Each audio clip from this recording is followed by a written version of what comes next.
अब BA, BCom, BSc और MA, MCom करें विश्व की सबसे बड़ी यूनिवर्सिटी इग्नू से। सॉल्ड असाइनमेंट और गाइड बुक्स प्राप्त करें। संपर्क करें Mahakal computers, DAV college gate के सामने, सिवान। नमस्कार, आप देख रहे हैं ATN लाइव और मैं हूं चंदन। इस कोरोना काल में तमाम तरह की कुछ दिक्कतें आ रही हैं जो कि कोरोना को लेकर के जो हो रही है, और इसको लेकर के हम पहुंचे हुए हैं सिवान के सदर विधायक और बिहार के पूर्व मंत्री अवध बिहारी चौधरी के आवास पर। हमारे साथ मौजूद हैं अभी अवध बिहारी चौधरी जी। सर, क्या कहना चाहेंगे अभी जो हालात चल रहे हैं? बहुत खतरनाक स्थिति है और सरकार के द्वारा जो व्यवस्था होनी चाहिए, जो कोरोना के मरीज जो बढ़ रहे हैं, तो इंतज़ाम में कोई बहुत मजबूती नहीं दिखाई दे रही है। और जिस सिवान में हम लोग रह रहे हैं, यहाँ पर भी काफ़ी कोरोना के मरीज प्रतिदिन मिल रहे हैं, परंतु उनको जो व्यवस्था होनी चाहिए वह व्यवस्था जो हम लोग देख रहे हैं, जानकारी मिल रही है, वह समुचित व्यवस्था नहीं है। खास करके स्थिति है कि यहाँ के मरीज को ऑक्सीजन लेवल जब कम हो रहा है, दम घुटने लगता है, तो यहाँ भर्ती करके सही इलाज उसको दिया जाए तो उसकी व्यवस्था नहीं है। ऑक्सीजन के घोर अभाव है और ऑक्सीजन के अभाव में मरीज जो है कि स्थिति बिल्कुल ख़राब हो जाती है। और यहाँ एक भी वेंटिलेटर नहीं है। जब स्थिति नाजुक होती है, ऑक्सीजन देने से भी इम्प्रूव नहीं होता है, तो आवश्यकता है वेंटिलेटर पर चढ़ाने के लिए, लेकिन कहीं व्यवस्था नहीं है। ये एक बहुत दुखद मामला है।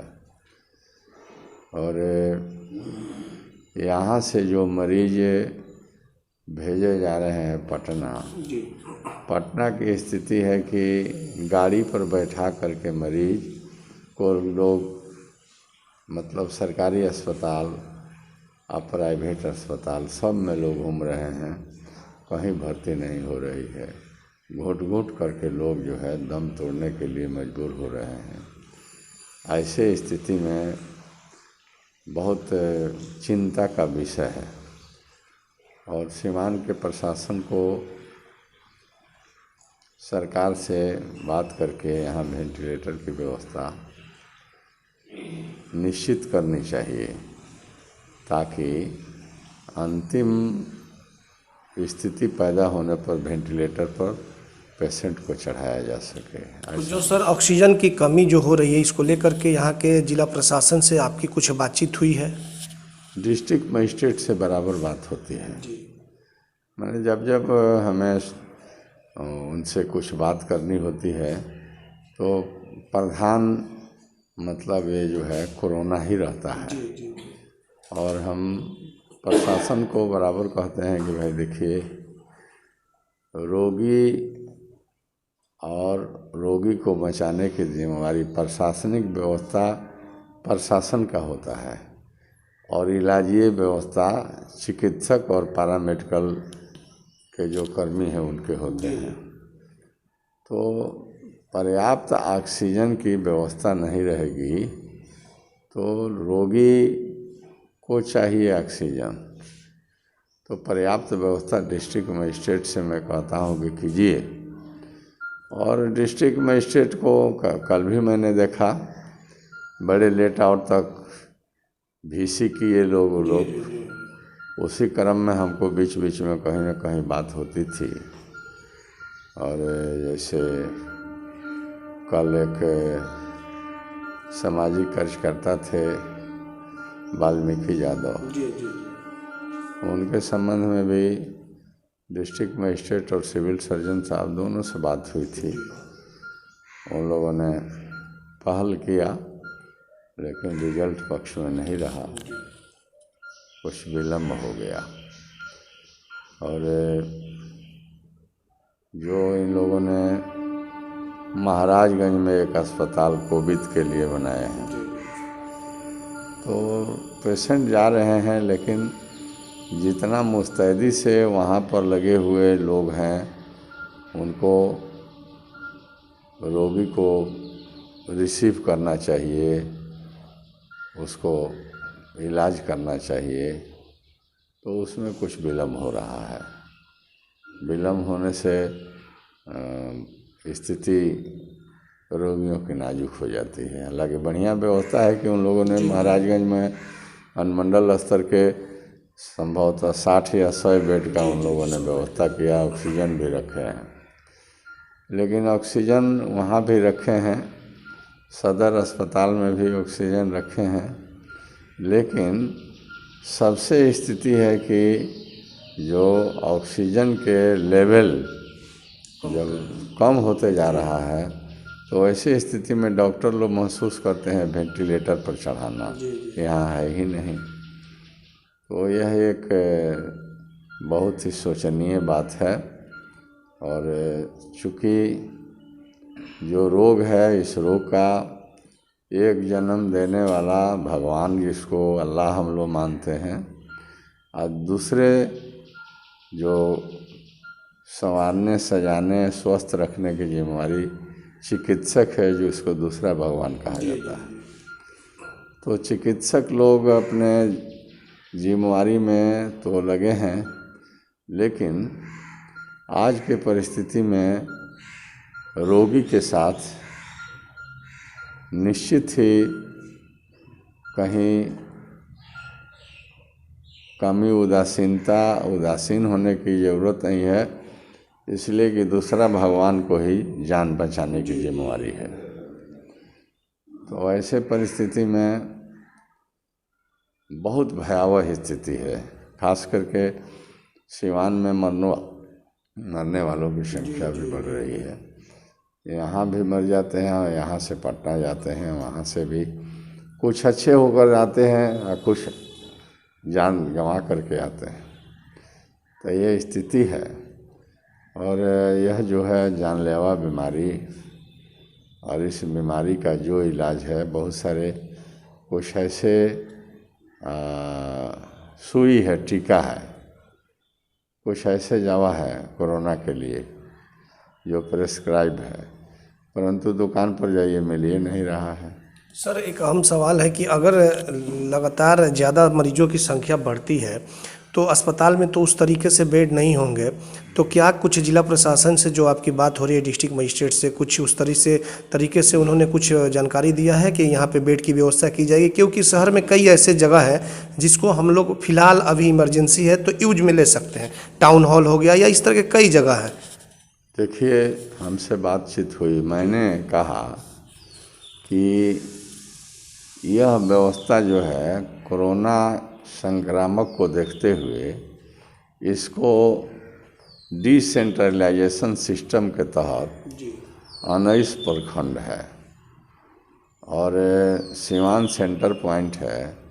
यहाँ से गुठनी की भी दूरी काफ़ी है, उत्तर प्रदेश के बॉर्डर है, दरौली की दूरी है, नौतन की दूरी है, मैरवा की दूरी है, फिर आसाम की दूरी है। आप चलिए रघुनाथपुर, सिसवन, दरौदा, तो ये तमाम इलाके जो है काफ़ी दूरी पर है।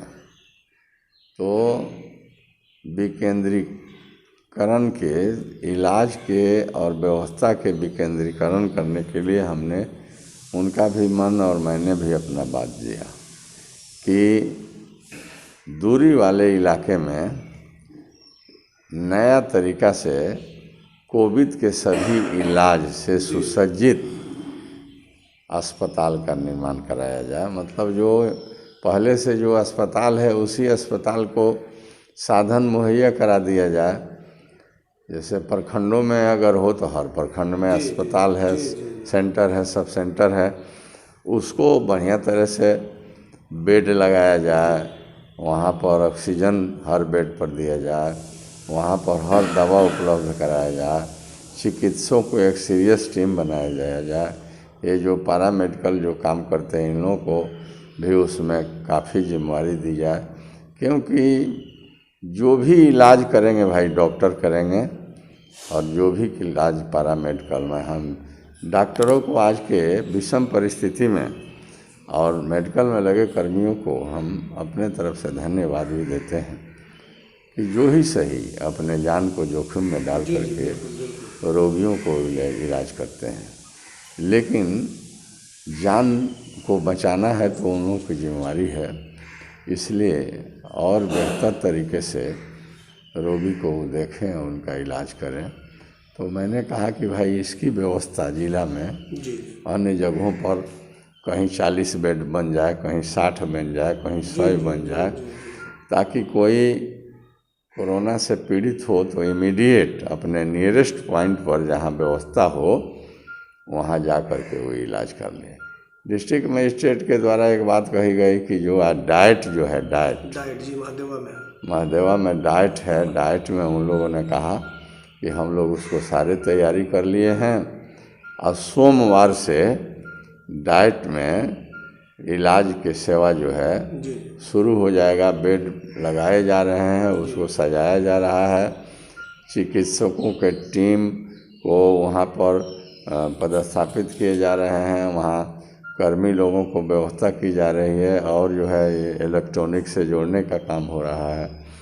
तो ये बात तो उन्होंने कहा, लेकिन मैंने कहा कि इसमें प्राथमिकता से डिस्ट्रिक्ट मजिस्ट्रेट को ही सब करना है। उनकी टीम है, अपने टीम को लेकर काम करें, और सिविल सर्जन साहब हैं, चाहे डीडीसी हैं, चाहे मंडल पदाधिकारी हैं, एडिशनल कलेक्टर हैं, जिम्मेदार लोग हैं, प्रशासन के अच्छे पद है। इसलिए संयुक्त रूप से अभियान चलाया जाए और ये कोविड जो फैल गया है इसको रोकने के लिए सक्षम कार्रवाई हो। मान लीजिए कि सैनिटाइज करना है, तो सैनिटाइज को मतलब पूरे तरीके से शहर के सब मोहल्ले और सब टोले मोहल्ले में करना चाहिए। लेकिन अभी तक तो शहर और में सैनिटाइज नहीं किया गया, इसी तेज हो रहा है। तो सैनिटाइज तो बहुत ज़रूरी है। मैं तो कहूँगा प्रशासन से, सिविल सर्जन से कि सिवान के सभी वार्ड को सैनिटाइज किया जाए। गंदगी का अंबार लगा हुआ है, नगर परिषद को जो जिम्मेवारी उठानी चाहिए सफाई में, जो काम करना चाहिए वो हो नहीं रहा है। तो गंदगी फैलेगी तो बीमारी अन्य तरह के भी फैलेंगे। इसलिए सैनिटाइज किया जाए शहर के सभी वार्ड को, सभी गली को, और कचरा जो है इसको समय से उठवा लिया जाए, और नगर परिषद के पदाधिकारी और उसके लोग हैं, सब लोग अपने जिम्मेवारियों को समझें। तो इस पर पहल करने की ज़रूरत है। तो शहर को सैनिटाइज कीजिए। अस्पताल का कुव्यवस्था मतलब हम देख रहे हैं, कहीं कहीं रोगी छपटा रहा है, कहीं कुछ छपटा रहा है, तो उसको भी व्यवस्था प्रशासन करे ठीक से। और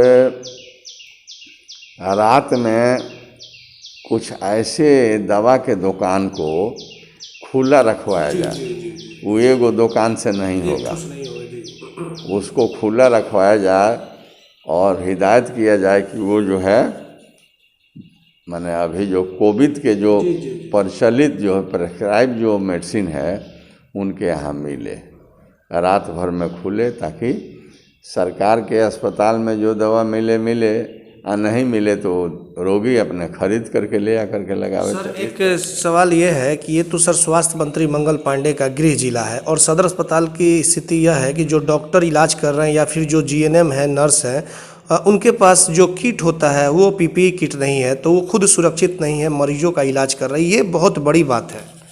देखिए, मैंने विधानसभा में भी चलते सत्र में मैंने एक प्रश्न किया था कि पहले अनुमंडल हॉस्पिटल था सिवान, अब जो है डिस्ट्रिक्ट हॉस्पिटल बना हुआ है। तो डिस्ट्रिक्ट हॉस्पिटल में हर तरह के विशेष सुविधा होता है। डॉक्टर बढ़ते हैं, स्पेशलाइज्ड डॉक्टर की पोस्टिंग होती है, महिला चिकित्सक की होती है, उसके इक्विपमेंट्स बढ़ते हैं, जांच के सारे सामान बढ़ते हैं, उसका जो है मतलब हर टेस्ट करने की व्यवस्था होती है। वहाँ एक्सरे प्लांट बढ़िया रहता है, वहाँ लाइटिंग की व्यवस्था होती है और दवा की व्यवस्था होती है। तो मैंने इस चीज़ को किया था। उन्होंने कहा कि इस चीज़ को हम कर रहे हैं और पूरा करेंगे। मैंने कहा कि 500 बेड की चर्चा सुनते रहते हैं, तो बेड की कमी है सदर हॉस्पिटल में, डिस्ट्रिक्ट हॉस्पिटल हो गया, से 500 बेड कम से कम वहाँ पर निर्माण कराया जाए, बेड को सुसज्जित किया जाए, ताकि एट ए टाइम 500 रोगियों को उसमें हम लोग रख सकें।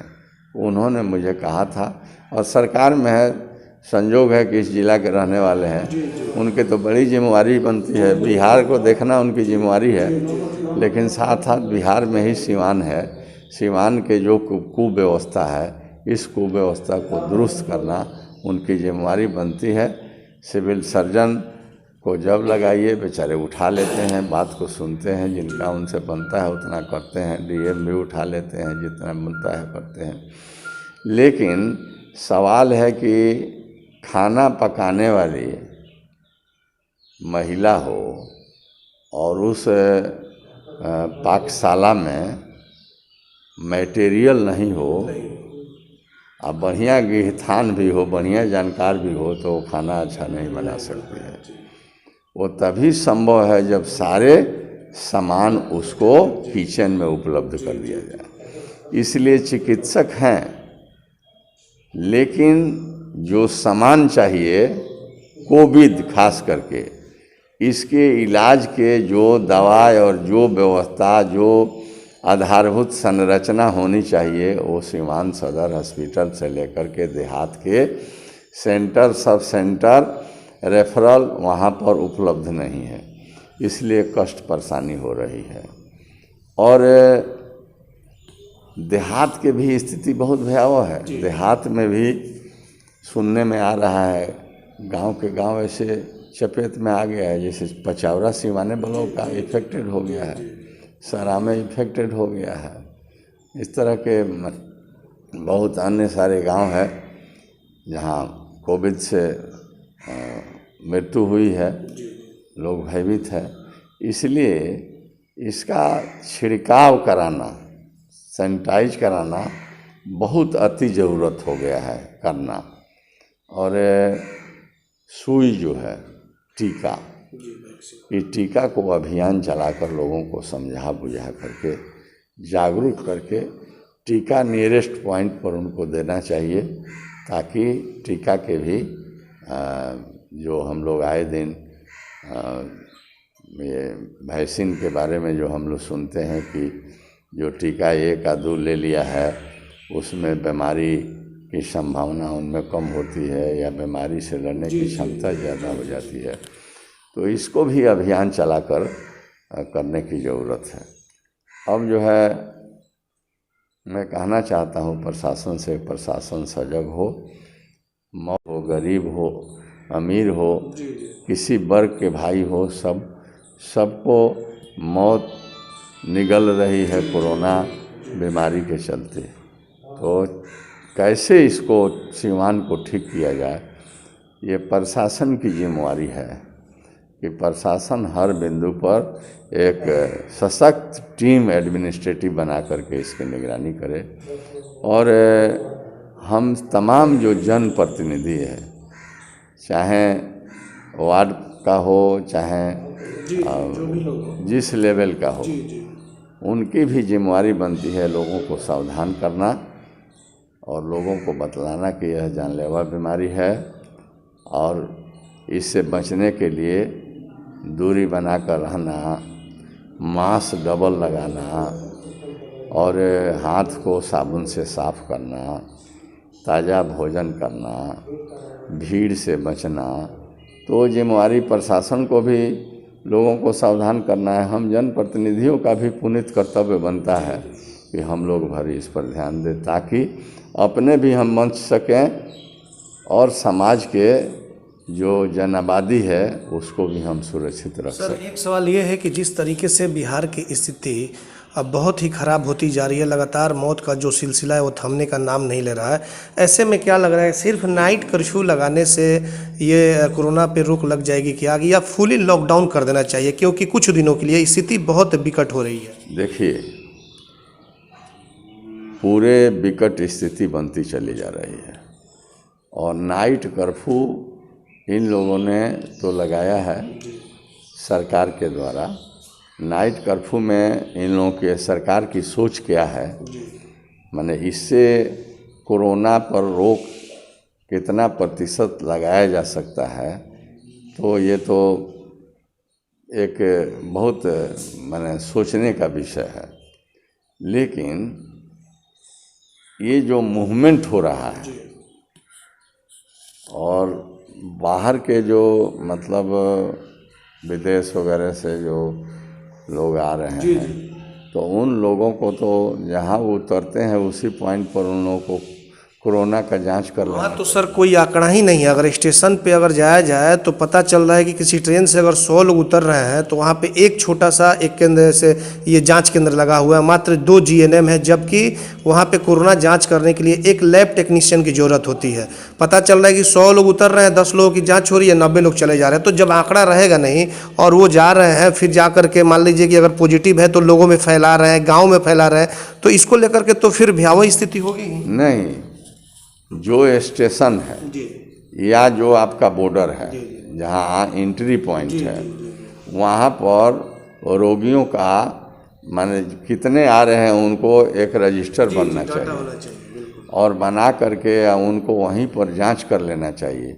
अगर निगेटिव है तो कोई हर्ज नहीं है, पॉजिटिव है तो उनको क्वारंटाइन कराया जाए या उनके लिए इलाज सर और सवाल है कि क्वारंटाइन सर यहाँ किया ही नहीं जा रहा है। अगर कोई पॉजिटिव स्टेशन पे हम लोगों ने देखा भी, कई दिनों से खबर भी बना रहे हैं कि अगर वहाँ पे जांच चल रही है और जैसे ही वो पॉजिटिव आ जा रहे हैं तब कहीं भी क्वारंटाइन नहीं किया जा रहा है, उनको सीधे उनके घर भेज दिया जा रहा है। फिर वो ऑटो में बैठ रहे हैं, बसों में बैठ रहे हैं, गाँव जा रहे हैं, तो कई लोगों को फैला रहे हैं। देखिए, क्वारंटाइन की व्यवस्था जहाँ वो पाए जाते हैं कि मतलब ये पॉजिटिव हो गए, तो उसके नियरेस्ट में जो सेंटर बना हो उस सेंटर में ले जा करके उनको भर्ती करना चाहिए और उनका प्रॉपर केयर और इलाज होना चाहिए। दवा की व्यवस्था, भोजन की व्यवस्था, ये व्यवस्था देखने को नहीं मिल रहा है। इस पर प्रशासन को गंभीरता से लेना चाहिए। और सबसे बड़ी बात है कि कोरोना में बहुत सारे लोग हैं जिनको अस्पताल में जगह नहीं है और अपने घर में आइसोलेशन के बारे में चर्चा होती है कि बहुत बढ़िया है वहाँ। अगर 13 दिन 14 दिन लोग रह जाते हैं तो ठीक हो जा रहे हैं। तो लेकिन वो ठीक है कि अपने घर में क्वारंटाइन हो रहे हैं, लेकिन प्रशासन की क्या जिम्मेवारी है? वो घर में हो गए तो हो गए, उनको अब खोज खबर कोई नहीं करेगा। इसकी सूची बननी चाहिए कि कितने लोग होम क्वारंटाइन है और उनके देखभाल होनी चाहिए। जाना चाहिए टीम को कि आज कैसे हैं, आपका स्वास्थ्य कैसा है, आपका कोई चीज़ नहीं है, आपको कहीं कोई कमी नहीं हो रही है, इसका मॉनिटरिंग होना चाहिए। और उन पर ध्यान नहीं दिया जाएगा तो लावारिस जैसा बेचारा घर में पटाए हुए हैं, कोई पूछ नहीं रहा है। तो सर जिस तरीके से स्थिति दिन प्रतिदिन बिगड़ रही है, बिहार सरकार को क्या फुली लॉकडाउन का फैसला लेना चाहिए कुछ दिनों के लिए? बिहार सरकार को तो अपने जो सभी राजनीतिक पॉलिटिकल पार्टी है, उन तमाम पॉलिटिकल पार्टियों को बैठा करके और उच्चस्थ जो ISI पदाधिकारी हैं उन लोगों से बात करना चाहिए। चिकित्सक बड़े बड़े लोगों को इसमें डाल करके एक सक्षम फैसला लेने की ज़रूरत है कि वो क्या चाहते हैं, कैसे हम ये जो महामारी फैल रही है बिहार में, इससे हम कैसे रोक सकें, इसको कैसे रोक सकें, इस पर एक उच्च स्तरीय और काफ़ी गंभीरता से सोच विचार करके गवर्नमेंट को फैसला लेना चाहिए। इसलिए कि भाई बढ़ रहा है रोज़ रोज़, ये रुकने का नाम नहीं ले रहा है, बढ़ रहा है। तो अगर बढ़िया तरह कोई व्यवस्था नहीं होगी तो बढ़ेगा तो बिहार जो है बिल्कुल ख़त्म हो जाएगा। यहाँ मरने वालों को मृत्यु दर ज़्यादा है और रिकवरी कम हो रहा है। इसके पहले हुआ था तो स्थिति नहीं थी, ज़्यादा थी उस समय। रिकवरी ज़्यादा थी, मरने वाले कम होते थे। लेकिन इस बार तो रिकवरी कम है, मरने वाले की संख्या ज़्यादा है। मतलब कि कोई विशेष तरीके है। बस चर्चा रहती है कि एयर में ही फैल गया है, यह भी सुनने को मिलता है, क्या सही है क्या गलत है। लेकिन इस पर जो है ध्यान देने की ज़रूरत है। अब फिर अंतिम में हम अपने सभी सीवान जिला के अपने नागरिकों से, अपने बंधुओं से, नौजवानों से, सभी प्रतिष्ठान में जो भी काम करते हैं उनसे, जो हमारे छात्र हैं, जो हमारे व्यवसायी हैं, हमारे किसान हैं, मजदूर हैं, दलित शोषित पीड़ित और जो हमारे बड़े जाति के हमारे जो भाई हैं, तमाम लोगों से हम रिक्वेस्ट करेंगे कि आप सजग रहें, क्योंकि बीमारी के लिए सक्षम इलाज की व्यवस्था नहीं हो पा रही है। इसलिए अपने जान को आप स्वयं जागृत होकर बचाने का काम करें और आप ठीक रहेंगे तभी समाज बढ़िया बन पाएगा। आप बीमारग्रस्त होते जाइएगा तो ना आप अपने को बचा पाएंगे, ना परिवार को आप संभाल पाएंगे। इसलिए हम सब लोगों से निवेदन करेंगे कि मास्क जरूर पहनें और डबल मास्क लगावें, हाथ को साबुन से, डिटॉल से बराबर साफ रखें, दूरी हर हालत में बनाकर रखें। और हमेशा आदमी लोगों के शादी ब्याह में भाग लेता है, फंक्शन में लेता है, लेकिन जब बीमारी महामारी की रूप हो गई है तो जनता जनार्दन को प्रणाम और सलाम करना चाहिए कि बंधु, ये बीमारी के अवस्था में बड़े फंक्शन करना नहीं चाहिए और ज़्यादा अपने लोगों को इनवाइट नहीं करना चाहिए। फिर भगवान और ऊपर वाले की परिस्थिति ठीक होगी तो हम लोग तो बराबर शादी ब्याह और हर तरह के कार्यक्रम में शामिल होते रहते हैं। इसलिए थोड़ा अवॉइड 15 दिन, 20 दिन, महीना दिन करने की ज़रूरत है। देखा जाए कि प्रशासन इस रोग से निजात पाने के लिए, बचाने के लिए, जनता के लिए प्रशासन कौन सा अच्छा पहल करती है और सरकार क्या सारे तरह के सुविधा सीवान सदर हॉस्पिटल और इसके रेफरल या सेंटर, सब सेंटर और देहात के जगहों पर, शहर के जगहों पर कितना व्यवस्था करती है, हम लोग ताक रहे हैं, देख रहे हैं सरकार के तरफ। और प्रशासन को मैं अपने तरफ से कहना चाहता हूं कि हम लोग आपके साथ हैं। आप ज़्यादा से ज़्यादा व्यवस्था करें। बॉर्डर को जहां से बाहरी आते हैं उसको ठीक तरीके से आप देखिए, वहां आने वाले लोगों को जांच कराइए, तभी बीमारी से आप अपने ज़िला को बचा सकते हैं। हम धन्यवाद देते हैं और फिर अपील करते हैं अपने सीवान जिला के नागरिकों से, भाइयों से, माता से, बहनों से, सभी वर्ग के बंधुओं से कि आप सतर्क हैं, सावधान हों और निराश नहीं हों और डरे नहीं। हौसला बनाए रखें। कहा जाता है कि जो डर गया सो मर गया। इसलिए हौसला को बुलंद रखिए और अपने व्यवस्था से कोविड को भगाना है और जान को बचाना है। चलिए, बहुत बहुत धन्यवाद। ये थे सीवान सदर से आरजेडी के विधायक अवध बिहारी चौधरी। आपको बता दें कि बहुत अच्छे तरीके से एक एक पॉइंट पे इनसे बातचीत हुई। हालांकि एटीएन लाइव का मकसद यह नहीं है कि नेगेटिव खबरों को दिखाया जाए, इस विकट परिस्थिति में पॉजिटिव खबरों को लोगों तक पहुंचाया जाए। और कुछ समस्या है, ऑक्सीजन की समस्या है, तमाम तरह की कुछ कोरोना को लेकर के समस्या है, जिसको लेकर के सदर विधायक से बात करना बहुत ज़रूरी था, इनको बताना बहुत जरूरी भी था। और इसको लेकर के इनका साफ तौर पर कहना है कि जिला प्रशासन के आला अधिकारियों से हमारी बातें हुई हैं। इन्होंने भी आग्रह किया है कि जितना ज़्यादा से ज़्यादा हो कोरोना पॉजिटिव जो मरीज हैं उन तक जो सहायता होनी चाहिए वो पहुंचाई जाए। और अब देखना यह होगा कि जिला प्रशासन कितनी सजग होकर के कोरोना पॉजिटिव मरीजों को सहायता, जो सेवा देना चाहिए उसे प्रदान करती है। यह तो आने वाला वक्त ही बताएगा। लेकिन एटीएन लाइव तमाम लोगों से अपील करता है कि बिना किसी कार्यवश आप बाहर ना निकले, और आप बाहर निकलते हैं तो मास्क जरूर लगा करके निकलें, क्योंकि कोरोना जो है ये बड़ी महामारी है। और अपने हौसले को बनाए रखें, अपने परिवार के साथ घरों में रहें, बहुत ज़्यादा ज़रूरी हो तो ही बाहर निकलें, क्योंकि इस बीमारी से सबको बचना है और बचाना भी है। हमारे सहयोगी आशीष कुमार गोलू के साथ चंदन कुमार, ATN लाइव सिवान। अगर आप चाहते हैं अपने बच्चों का सर्वांगीण विकास तो उनका नामांकन कराइए सूफिया पब्लिक स्कूल में, affiliated to CBSE New Delhi. 10+2 तक कम खर्च में वर्ल्ड क्लास एजुकेशन। अधिक जानकारी के लिए कॉल करें 9155994499। इसमें नामांकन जारी है। Sufiya public school, SKG sugar mill bypass road, Siwan. Admission free for girls. हम संवारेंगे आपके बच्चों का भविष्य। हम हैं Sufiya public school, SKG sugar mill bypass road, Siwan.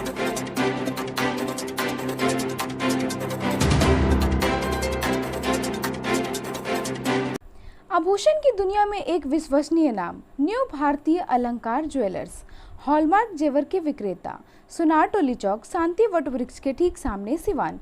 हमारे यहाँ आकर्षक एवं शुद्ध हॉलमार्क जेवरों की उचित मूल्य पर खरीदारी करें। व्यवहार व विश्वास हमारी पहचान। न्यू भारतीय अलंकार ज्वेलर्स, सुनार टोली चौक, शांति वट वृक्ष के सामने, सिवान। Mobile number 9631402553। मैं नहीं, मेरा काम बोलता है। Commerce by Vishal sir. 12th का new batch start and BCom का न्यू बैच स्टार्ट। जो स्टूडेंट 11th नहीं पढ़े हैं या कमज़ोर है तो उन्हें कॉमर्स के बेसिक पढ़ाकर 12th का सिलेबस स्टार्ट किया जाएगा। यहाँ पर accountancy, economics, business studies, EPS चारों विषय की समय से सिलेबस पूरी कराई जाएगी। सिवान की एकमात्र ऐसी संस्था जहां lesson by lesson objective notes दिया जाएगा। वीकली टेस्ट की है व्यवस्था। एक लेसन के पूरा होने पर टेस्ट की है व्यवस्था। संडे को एक्स्ट्रा क्लासेज, कमजोर स्टूडेंट के लिए स्पेशल क्लासेस की व्यवस्था। पता रामराज्य मोड़, हनुमान चाय दुकान के पास, सिवान। Mobile number 9708941038। बड़े बड़े महानगरों के तर्ज पर खुल गया लाइटिंग की दुनिया का बेताज बादशाह RZ इलेक्ट्रिकल्स, कागजी मोहल्ला मोड़, सिवान। RZ इलेक्ट्रिकल्स लेकर आया है एक से बढ़कर एक डिजाइनों में झूमर, wall light, fancy light, wiring materials, पंखा और कूलर। अपने मकान या दुकान या शोरूम को सजाना हो तो आज ही चले RZ इलेक्ट्रिकल्स, कागजी मोहल्ला मोड़, सिवान, क्योंकि इससे किफायती दरों पर कहीं भी आपको झूमर और लाइट नहीं मिलेंगे। हमारा मोबाइल नंबर है 7543586786, 7903116614। Proprietor Mohammad Arshad Hussain. City Montessori School. Admission is going on. Nursery to 10th on session 2021-22. नामांकन कराने पर 10 मार्च तक विशेष छूट। World class infrastructure, wifi campus, CCTV monitoring, trained and experienced faculty, language development programs, sports training, computer classes, digital classroom, exhaustive library, rich learning material, art and craft studio. Director Ashok Kumar Singh. समय समय पर science exhibition का आयोजन। आज ही अपने बच्चों का admission कराएं सिटी मोंटेसरी स्कूल, गांधी मैदान, बुढ़िया माई मंदिर के पास, सिवान। Mobile number 9934989295। विगत 15 वर्षों की सबसे पुरानी exclusive showroom Shivalia fashion, Ajit complex, JP Chowk, Siwan. यहाँ आपको मिलेंगे Monte Carlo, Spykar, Jockey, Van Heusen, Pan America, Cotton County के एक से बढ़कर एक jeans, t-shirt, shirts, formal pants, ladies and gents undergarments, वह भी उचित दरों पर उपलब्ध हैं। त्योहारों के रंग शिवालिया फैशन के संग। लगन या त्योहारों पर ब्रांडेड कपड़ों की अगर खरीदारी करनी हो तो आज ही चले Shivalia fashion, Ajit complex, JP Chowk, Siwan. Mobile number 99055784। अब लाडली बेटी की शादी के लिए कहीं और जाने की जरूरत नहीं, क्योंकि आपके शहर सिवान में खुल गया दुल्हन प्लाजा। रेयान कॉम्प्लेक्स, 11वीं मस्जिद के नजदीक, शेख मोहल्ला, सिवान। दुल्हन प्लाजा लेकर आया है designer lehenga, suit, designer sari, bedsheet, नकाब, दुपट्टा, तौलिया, fancy ladies purse, sofa cover set और तो और दुल्हन के लिए वह सब कुछ जो सिवान में कहीं भी नहीं मिलेगा। त्योहारों के रंग दुल्हन प्लाजा के संग। पूरे सिवान में ऐसा प्राइस भी नहीं मिलेगा। तो आज ही चले दुल्हन प्लाजा रेयान कॉम्प्लेक्स 11वीं मस्जिद के नजदीक शेख मोहल्ला सिवान। पते तक पहुंचने में अगर कोई भी परेशानी हो तो गूगल पर भी मैप अवेलेबल है। संपर्क नंबर है 9334067407। वहीं दूसरा संपर्क नंबर है 6205758712। बंगाल की मशहूर मिठाई के साथ अब आपके शहर सिवान में खुल गया है Kumar sweets, hospital road Siwan. गुड़ का बंगाली रसगुल्ला, संदेश, मिष्टी दोई, मलाई चमचम, केसर रसमलाई, 2-in-1 स्पंज के साथ और भी कई बंगाल की प्रसिद्ध मिठाइयाँ उपलब्ध हैं। साथ ही कुमार मस्त जायका, जहां स्वादिष्ट चाट, छोले भटूरे, पाव भाजी, रोल, चाउमीन, बर्गर, समोसा इत्यादि भी मिलता है। डॉक्टर्स कॉलोनी, राजीव नगर, पकड़ी मोड़, गौशाला रोड सिवान। शादी विवाह के शुभ अवसर पर ऑर्डर भी लिया जाता है। तो याद रखें, कुमार स्वीट्स एंड कुमार मस्त जायका सिवान। Mobile number 9431216851 73527 35621।